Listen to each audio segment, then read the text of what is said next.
문화에 담긴 역사의 파동을 찾아서 역파원 두 번째 시간이 찾아왔습니다. 그냥 첫 편 나오자마자 논란, 내 의도와 전혀 상관없는 기사가 두두두두두. 제발 우리 그러지 맙시다. 그러니까 이 왜곡은 역사 왜곡만 하는 게 아니라 요즘엔 기사 왜곡이 심각해요, 진짜. 그러나 계속하겠습니다. 어찌됐건 뭐 관심을 받는 거 아니겠습니까? 시작부터 히트가 된 거 아니겠습니까? 자, 그럼 이제 두 번째 이야기는 뭘 할 것이냐? 봉준호 감독이 미키 세븐틴으로 돌아온답니다. 기대가 되지 않습니까?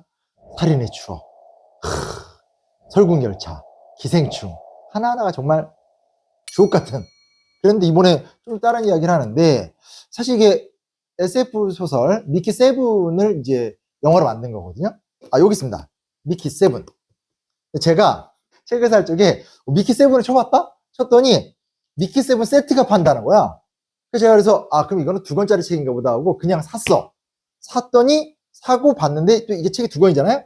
뭐가 뭔지 몰라요. 왜냐면 1, 2가 안 써있고 7, 7이니까 어느 게 더 이쁩니까? 이게 좀 더 이쁘죠? 제가 이거 먼저 집었어요. 읽고 있는데 잘 이해가 안 돼. 그러니까 뭔가 얘기가 뭔가 전개가 되는 느낌이 나서 가만히 보니까 이거는 미키 세븐 반물질의 블루스고 미키 세븐이 따로 있는 거야. 저는 이제 뒤편을 읽다가 다시 앞편으로 온. 근데 이번에 영화화가 된 건 미키 세븐 한 편을 개작해서 미키 세븐틴이 나왔다고 합니다.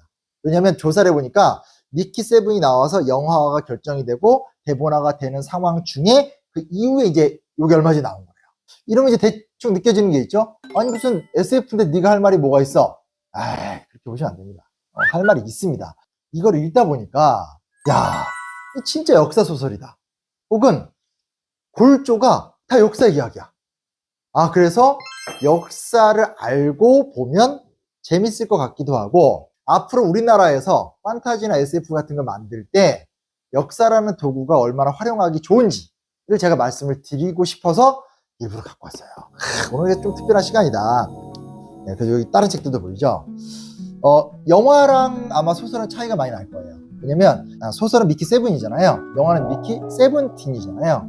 그러니까 이게 좀 변형에 뭔가 있었을 거란 느낌이 되는데, 에드워드 애슈턴이라는 작가인데 이 소설은 SF 작품 중에서 라이트하게 읽는 뭐 이런 좀 느낌입니다. 그래서 이것도 막 굉장히 심오한 책들이 있거든요. 심오하게 들어가서 막 과학에 대한 막 쉽게 말하면 인터스텔라 같은 거 있잖아요. 막 과학자들이 보기에도 막 복잡한 세계관 이런 작품이 아니라 읽기 굉장히 편하고 쉽게 넘어갈 수 있어요. 그리고 이제 이게 왜 미키 세븐이냐면 이 미키 7호라는 뜻인데, 인류가 이제 우주의 여러 별들을 개척하기 시작했어요. 그리고 인류가 인간을 복제하는 기술도 발명을 했어요. 문제 뭐냐? 인간을 복제를 계속해버리면 윤리적으로 심각한 문제가 생길 수 있잖아. 내가 나고 나가 너일 수 있는. 실제로 이 작품을 보면 작품 안에 또 다른 이야기 속에서 어떤 천재 과학자가 증식시키고 싶은 사람을 막 증식을 시켜서 하나의 제국을 건설했다가 이제 멸망한 사례가 나오면서 절대로 증식 기술이 있지만 사람들을 다 증식을 시키면 안 돼요. 근데 보세요. 그러니까 지구는 끝장난 거죠. 지구 끝장난 다음에 새로운 별을 찾아서 이제 가는데, 새로운 별에 정착하면 첫째, 대기가 다르죠. 근데 이제 보통 생각하는 게 우리가 이제 달에 대한 이미지가 강하니까 달에 가면 이제 우리가 숨을 못 쉬잖아요. 근데 이제 막 우주의 별을 찾다 보면 지구와 비슷한 별들이 많잖아. 가면 숨 쉴 수 있어. 근데 문제 뭐냐? 숨을 쉬는데 여기에 막 지구에 없는 이상한 바이러스가 막 들어와. 그럼 병 걸려 죽어버리잖아요. 이런 혹은 갔는데 막 상상도 못하는 괴물이 살 수도 있고 이상한 어떤 그런 좀 바이러스나 물체가 살 수 있죠. 그래서 여기서 이제 인류가 아이디어를 냅니다. 복제를 하면 안 돼. 근데 딱 한 명만 복제가 가능한 거예요. 그래서 그 사람을 여기서 익스펜더블이라는 개체인데, 익스펜더블을 선정해서 그 사람이 먼저 가보는 거야. 그래서 별에 도착하면 먼저 내려가서 영화의 예고편 나와요. 자, 숨을 깊게 쉬어보세요. 피를 막 토하고 죽게 되고, 그럼 이 사람을 또 복제해내면 되는 거예요. 그래서 이 기본적인 작품의 핵심이 뭐냐면, 새로운 별에 정착을 하는데 그 정착한 곳의 환경에 적응하기 위해서 실험체 하나를 보내서 그 사람이 병에 걸려서 죽으면 그 사람만 복제하게 되는 전제를 세운 거죠. 이게 일종의 SF 소설의 세계관이 그렇게 설정이 되어 있는 거예요. 벌써부터 막 재밌지 않습니까? 그렇죠? 그래서 저 깜짝 놀랐어요. 이번에 그 미키 세븐틴의 남자 주인공이 봤는데 그 영화 뭐죠? 트와일라이트. 그 친구가 그때 너무나 카리스마 있게 나왔는데 지금 너무 순박하고 착한 느낌? 얼마 전에 배트맨에서 또 그렇게 처절한 싸움꾼 나오거든요. 그래서 야, 한편에서는 정말 연기 변신의 대가다. 정말 열심히 한다. 시작이 뭐냐면 우주로 출발하기 전에 스스로 미키 1호가 되는 거야. 그러니까 스스로 쉽게 말하면 선택을 해서 죽는 거죠. 죽고 일어나니까 미키 1호가 돼 있는 거야. 그래서 복제품이 돼서 이제 그 우주선을 타는 거죠. 미키 7이라는 얘기는 1, 2, 3, 4, 5, 6, 7 앞에 6명이 죽은 거야. 별을 개척하면서 여러 이유 때문에, 바이러스 때문에, 그러면서 6차례에 걸쳐서 죽고 7번째 미키가 짜잔 등장을 해서 거기서부터 시작이 돼요. 시작하자마자 얘가 어디 가서 이렇게 떨어져서 죽을 뻔했는데 알고 보니까 거기서 죽지 않고 살아 돌아와. 근데 돌아왔는데 동료가 얘가 죽었다고 판단을 해서 이미 보고를 해서 자기 숙소에 누웠는데 옆에 8호가 일어나. 그래서 7호와 8호가 같이 존재하는, 더군다나 그 사이에 자신이 경험한 모든 거를 디지털로 업데이트를 하거든요. 업데이트를 한 6주간 쉬었어. 그러니까 8호는 그 6주간의 일도 몰라. 요 상태에서 벌어지는 일이에요. 그러니까 어떤 SF 소설을 만드는 세계관을 구성하고 과학적 지식을 이제 소재로 활용하는 내용인데, 여기까지는 그래서 뭐 이렇게 물어볼 수밖에 없잖아요. 근데 여기서 되게 중요한 게 있습니다. 제가 이거를 영상을 꼭 찍고 싶었던 이유, 그 복제 인간으로 활용되는 존재는 대부분 다 죄수예요. 왜냐면 이 사람은 계속 죽는 거니까 사람들이 되게 싫어해. 뭐 이렇게 겁내하기도 하고 되게 이상한 존재예요. 그래서 누구도 익스펜더블이 되려고 안 해. 얘가 한 거야. 다른 행성을 가는 우주선에는 대부분 다 그냥 죄수나 범죄자들이 너 거기서 처형당하느니 이거 해라 해서 가는 건데, 얘는 그냥 가. 그것 때문에 제가 이 책을 하게 됐는데, 왜냐? 여기 주인공이 세상에 직업이 역사학자예요. 네. 무슨 얘기냐면 주인공이 역사학자인데 이미 지구는 없어요. 지구는 역사 속에 나오는 거고, 미드가르드라는 어떤 행성에 사는데, 행성의 역사학자로 사는데 워낙 우주의 사회복지 시스템이 잘 돼 있어가지고 먹고 사는데 문제는 없어. 그러나 내가 공부하는 과거를 연구한 학문이 아무 필요가 없어. 기가 막히지 않습니까? 그러면 앞으로 한 50년 지나면 역사학자가 없어질 수도 있겠고, 내 후배들은 익스펜더블이 될 수도 있겠다. 이 SEF에도 우리가 붙어있다는 걸 드러내서 우리 직종을 살려야 되겠다. 야, 이걸 내가 지켜야 된다. 그러니까 이게 왜 그러냐면 과학기술이 너무 발전하다 보니까 과거를 반추하고 인문학적으로 고민하고 이런 게 필요가 없다는 거예요. 역사가는 할 수 있는 건 익스펜더블밖에 없다. 근데 또 하나는 뭐가 있냐면, 여기서 중요한 게 얘가 삶의 의미를 못 느껴요. 그것도 되게 중요한 화두예요. 인문학이라는 것은 내가 왜 사는가를 고민하는 거잖아요. 하이데거가 항상 했던 말을 제가 많이 인용하지만, 인간은 지구상에서 유일하게 자신의 존재를 고민하는 존재이다.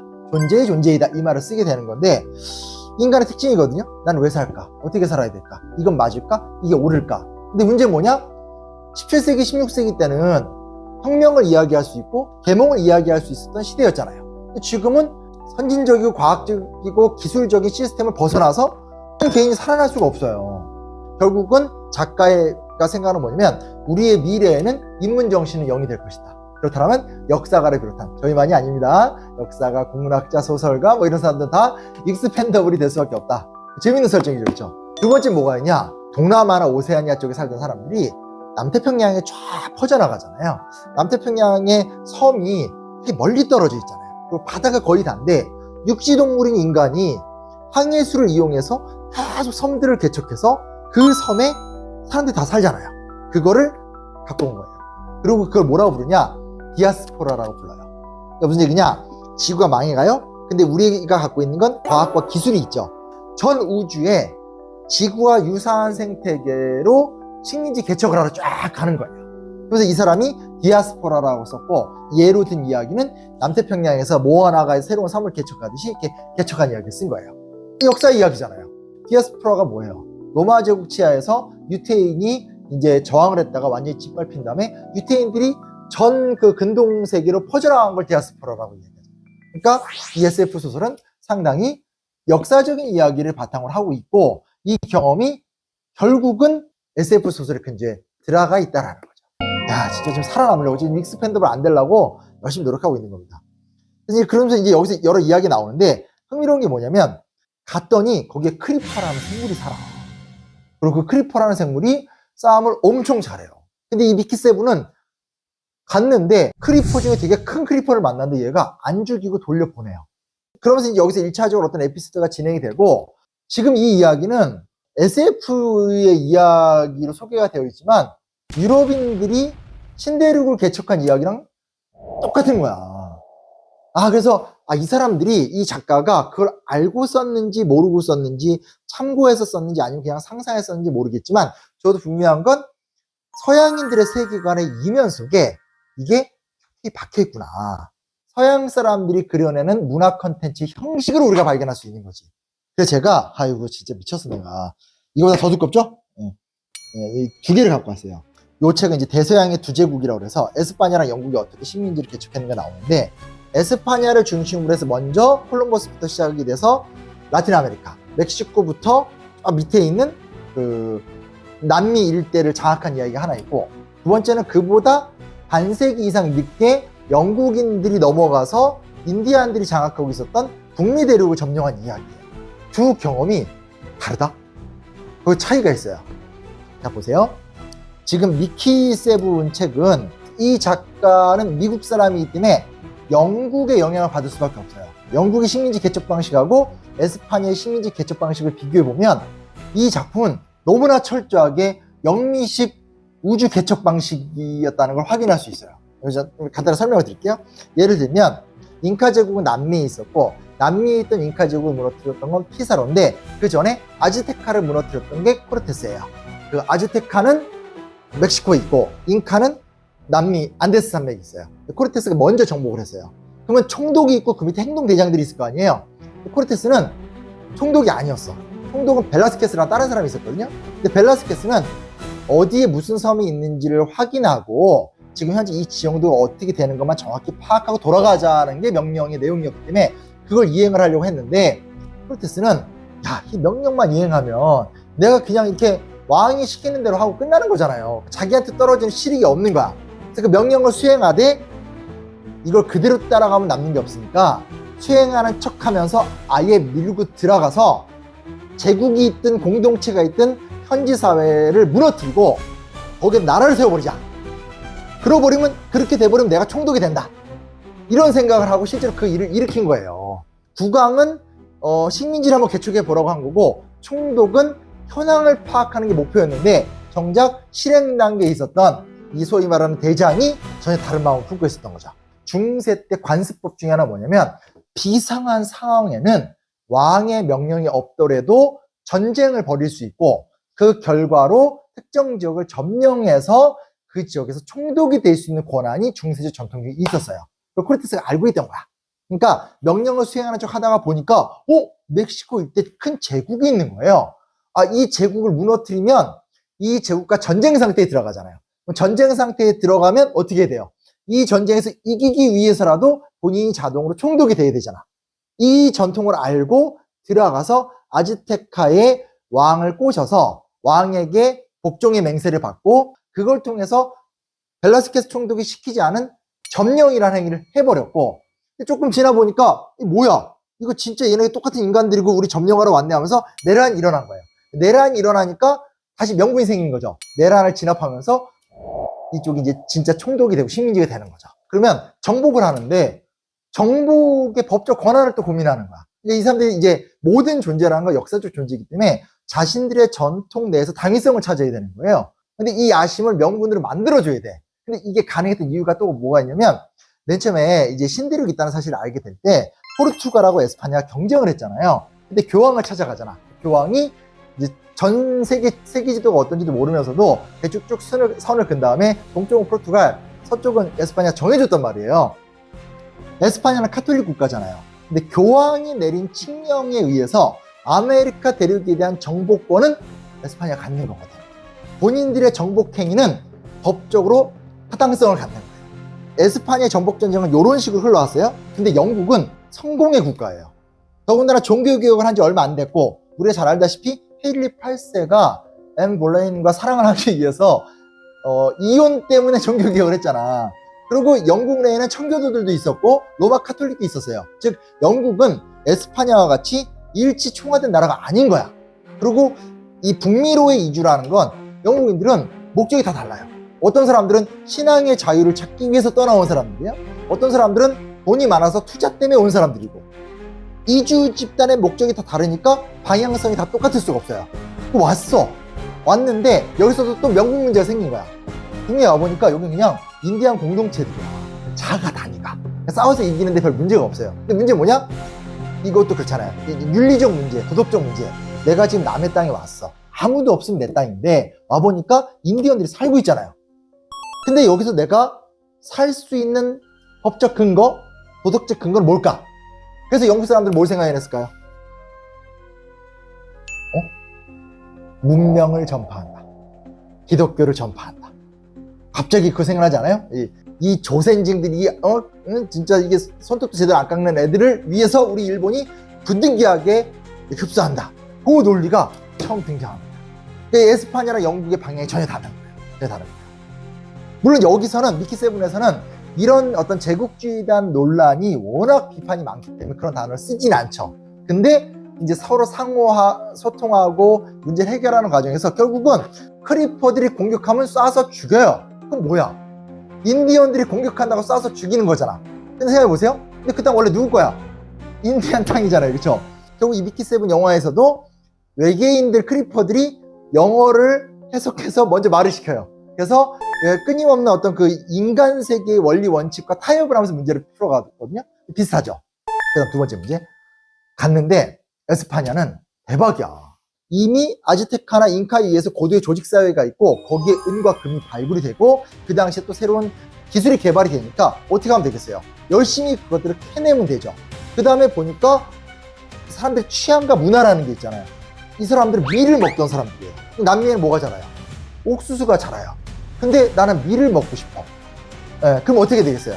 옥수수 밭을 대거 날려버리고 밀을 기르기 시작하는 거죠. 그러니까 문화가 이제 이식되는 막 단계가 드러나기 시작해요. 아주 체계적으로 이런 것들을 잘 운영해요. 다시 영국으로 돌아와 보면 일단 영국이 북미에 내렸는데 없어. 딱히 뭐가 없어요. 인디언들이 있는데 뭐 딱히 인디언들한테 뺏을 것도 없고 광산이 발굴되는 것도 없고 아무것도 없어요. 조직적인 어떤 목표를 갖고 건너온 사람들이 아니니까 이 사람들한테 더 중요한 건 정주하는 게 목표가 되는 거예요. 여기서 이제 무슨 문제가 생기냐? 종교가 등장을 해요. 자, 인디언들이 보기에 이 종교는 개신교는 이해하기 어려운 종교예요. 왜? 일단 영어를 알아야 돼. 너무 글에 근거한 종교고 교리에 근거한 종교이기 때문에 이걸 다 배우고 받아들이지 않나 이 종교를 믿기가 힘들어. 두 번째, 개신교의 자랑이 뭡니까? 현란한 예배당을 꾸리지 않잖아요. 사면의 벽, 우상숭배 다 부시고 성상 없애고 성화 없애고 깔끔하게 예배 드리잖아요. 그게 인디언들 입장에선 최악이야. 뭔가 종교가 있으면 뭔가 좀 꾸미기도 하고 뭐 화려하기도 하고 해야 되는데 이건 뭐 종교가 가봐서 구경해봐서 아무것도 없고, 반대로 영국인들 입장에서도 이주민들 입장에서도 얘들은 뭐 막 미신하고 조각 새기고 안 맞는다. 그래서 역설적이게도 유럽 역사에서는 종교개혁이 근대로 나가는 길이 됐다면 거꾸로 신대륙을 개척하는 데 있어서는 장기적으로 북아메리카가 오히려 전통문화가 더 빠르게 유실이 되고 어떤 원주민에 대한 기억이 다 사라지면서 더더더 영국화되는 이런 현상이 나타난 거죠. 근데 재밌는 게 이걸 보면 결론은 다 영국 스타일이야. 그러니까 내용을 디테일 얘기하면 스포가 되니까 말을 못하겠어요. 재밌어요. 되게 재밌는데 여기도 보면 풀어가는 방식이 문명인과 문명인의 대화를 꿈꾼다? 그래놓고 결론은 다 지들 좋고 현지 크리퍼들은 다 피해보는 이야기예요. 그러니까 제가 이제 이 두 개를 되게 비교했던 게 뭐냐면 너무 놀랬던 게 아니 결국은 이게 말이 SF 소설이지 철저하게 중세 말 근대 초에 대항해 시대의 경험을 반영을 했고 영국의 사례를 바탕으로 얘기를 꾸몄구나. 그래서 실제로 이 미키 세븐의 첫 장을 보면 실패했던 개척지 이야기가 나오거든요. 그게 실제로 영국인이 최초로 신대륙 개척했다가 실패했던 그 지역을 이야기하는 거예요. 그래서 그런 부분에서는 제가 이번에 이 작품을 보면서 정말 뼈저리 느꼈고 그 민족과 그 나라가 뭘 경험했는가를 잘 따라가다 보면 진짜 흥미롭고 재밌는 이야기를 만들어낼 수 있다. 충격이었던 거죠. 한 얘기만 더 해도 되죠. 근데 여기 중요한 게 있어요. 뭐가 있냐? 제가 요거 말고 또 한 책을 갖고 왔는데 이 악마와 검 푸른 바다 사이에서 이 책은 지금 한 개 안 파는 책인데 하나 갖고 왔는데 요건 무슨 책이냐면 대항해 시대 때 선원들은 어땠을까 추적한 책인 거예요. 대부분의 SF 소설들을 보면 너무 과학과 기술에 얽매여 있어서 사람들이 개성이 없어요. 그렇지 않아요? 그러니까 주인공만이 뭘 좀 저항하거나 이런 게 있지, 대부분은 사실 패션이 일단 똑같잖아. 다들 이렇게 그냥 검축축한 무슨 플라스틱 같은 옷을 입고 똑같이 로봇처럼 다니고 행동도 되게 비슷하잖아요. 그건 그거 아닌 것 같아요. 지금 나오는 SF물들의 특징을 보면 주인공의 저항을 제외하곤 나머지는 굉장히 전체주의적이고 권위주의적인 흐름으로만 묘사가 되거든요. 아마 그거는 기본적으로 영미권이 우리가 나치를 이겼다, 권위주의와 전체주의 사회를 이겼다라는 배경이 좀 그대로 투영된 거라고 생각해요. 그래서 나치라는 절대악을 이기는 게 미국 어떤 히어로 같은 이 주인공인 거고, 사회는 어떤 그런 전체주의 사회인 거죠. 근데 흥미로운 게 뭐냐, 제가 왜 이 연구소를 갖고 왔냐면, 선원들이잖아요. 선원은 뭐예요? 맨날 배 타고 다니면서 신들을 깨쳐가는 거 도와주는 사람들이고, 거기서 한몫 잡는 사람들이죠. 세상에 가장 통제 안 되는 인간. 이 사람들은 선원으로 언제 죽을지 모르니까 이 사람들한테 중요한 건 저축이 중요한 게 아니라 현금이 중요한 거예요. 돈을 벌면 막 쓰고, 배가 내리면 그 기착지마다 도박장, 매춘 시설 이런 게 다 있는 거예요. 성회의 시설 같은 것들. 거기서 쓰고 하니까 목사님들 있잖아요. 선교하러 오신 분들이 기겁을 하는 거야. 가족을 중요시 여기지도 않아, 도덕적으로 방탕해, 그런 얘기를 또 이렇게 말을 안 하더라도 티가 나잖아. 그러니까 이제 성격이 또 막 더럽죠. 그러니까 막 목사님들 보면 거꾸로 막 쌍욕하고, 그런 부분에서 우주를 개척해 나가는 개척단은 훨씬 더 자유롭고 다양한 생각을 가진 사람이 많고, 굉장히 거칠고 또한 기성질서에 대해 저항적인 게 많고, 그런 요소를 표현하면 더 나은 작품이 나올 수도 있다는 거죠. 그런 작품 아직까지 별로 보지 못한 것 같아요. 또 하나 재밌는 게 뭐냐, 여기 자기들이 쓴 연구 보고서가 막 소개가 되는데, 왜 해적이 등장했을까를 막 그 당시 글을 막 인용하는데, 뭐냐면 이게 월급도 제대로 주지 않고 선장의 리더십이라는 게 제대로 안 되니까 어떤 상황이 생기냐면, 1701년 어떤 사람의 회고인데, 선원들은 2배 저배를 전전하면서 급료를 올려받는다. 그들이 떠난 배에서 받지 못한 몫을 챙기려고 하는 것이다. 그리고 재미로 배를 떠나는 이 터무니없는 행위에 익숙해진 후에는 예정된 항해에는 별로 가고 싶어하지 않았고, 떠돌아다니는 습관이 생겨서 조금만 마음에 들지 않아도 자신들의 상사를 버리고 떠나며, 그 다음이 중요합니다, 마침내는 통치가 불가능한 상태가 되어 모두가 평등하고 서로 번갈아가면서 선장을 하는 곳으로 가는 것 외에 다른 도리가 없게 된다. 수많은 해적들이 생겨난 것이 바로 이 이유 때문이다. 이거 되게 의미심장하지 않아요? 우리가 생각하는 해적이라는 건 둘 중에 하나죠. 그냥 나쁜 놈들, 아예 그들이 왜 있는지가 안 드러나거나, 캐리비안 해적도 그렇잖아요. 그게 아니면 약탈만 하는 사람들, 금이나, 그게 나쁜 놈들이죠. 근데 이 당시 시대를 연구하고 또 1701년 그 당시 그 사람들의 고뇌를 보면 월급도 잘 못 받고, 그리고 미래도 없는데, 근데 이왕이면 하루를 즐겁게 살고 싶잖아요. 예정된 루트로 가면 뻔하니까 재미가 없고, 한 푼이라도 더 주는 배를 가게 되고, 그러면서 어떤 심성도 누군가 안 믿는 거지. 이쪽 가다 저쪽 가다. 그리고 자꾸 저항하게 되고 대들게 되고, 그런 사람들이 늘어나게 되면서 이런 사람들이 만든 연합체, 야 우리 그렇게 하지 말고 평등하게 운영하면서 한몫 뜯어낸 다음에 엠빵하자, 이게 해적이라는 거예요. 놀라운 분석 아닙니까? 그러니까 지금 이런 기준으로 본다면 캐리비안 해적부터 이 작품까지 대부분의 어떤 항해사를 그리거나 SF 작품에서 나오는 해적이나 악당들은 너무나 단조로운 약탈꾼들에 불과한 건데, 당시에 선원이나 해적을 경험했던 사람들이 마주했었던 역사적 진실과 차이가 있는 거죠. 그런 의미에서 다음 미키 19을 봉준호 감독님과 제가 같이 만든다면, 거기서 이제 또 해적과 크리퍼가 다양한 감성으로 나오는 거지. 그런 컨텐츠가 또 새롭게 만들어질 수 있다는 거죠.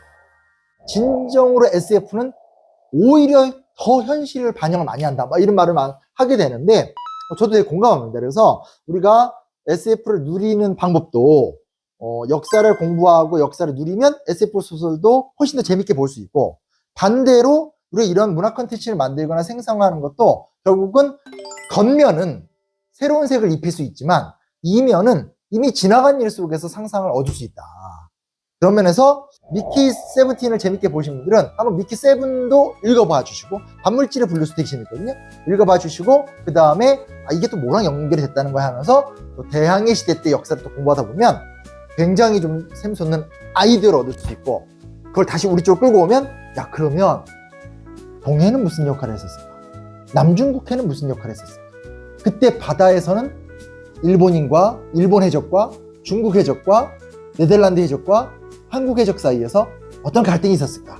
이런 것들을 갖고 또 새로운 상상의 나래를 또 펼칠 수 있지 않을까요? 그렇겠죠. 우와. 좋은 컨텐츠예요.